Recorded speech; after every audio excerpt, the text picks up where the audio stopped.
பிப்ரவரி 11 அனுதின பரலோக மன்னா. என் நிமித்தம் உங்களை நிந்தித்து துன்பப்படுத்தி பலவித தீமையான மொழிகளையும் உங்கள் பேரில் பொய்யாய் சொல்வார்களானால் பாக்கியவான்களாய் இருப்பீர்கள். சந்தோஷப்பட்டு களி கூறுங்கள், பரலோகத்தில் உங்கள் பலன் மிகுதியாயிருக்கும். உங்களுக்கு முன்னிருந்த தீர்க்கதரிசிகளையும் அப்படியே துன்பப்படுத்தினார்களே. மத்தேயு 5 மற்றும் 12 வசனங்கள். வசனத்திற்குரிய ஆவிக்குரிய விளக்கம். எதிர்ப்பும் துன்பமும் தேவனுடைய ஊழியத்தில் இன்றியமையாதவை. இவைகளை தேவ மனுஷன் பொறுமையோடு நேர்மையாய் ஏற்றுக்கொள்ள வேண்டும்.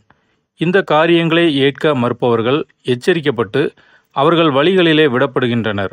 இதனால் அவர்களுக்கு வரக்கூடிய சிலாக்கியத்தை இழந்து இரட்சிப்படைய மாட்டார்கள்.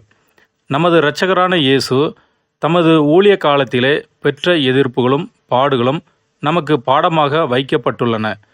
அவரைப் போலவே நாமும் பாடுகளையும் எதிர்ப்புகளையும் அவர் ஊழியத்திலே அனுபவிக்கவே தேவன் விரும்புகிறார். ஒருவன் கிறிஸ்தவனாக இருந்தால் அவன் பாடுபட வேண்டும்.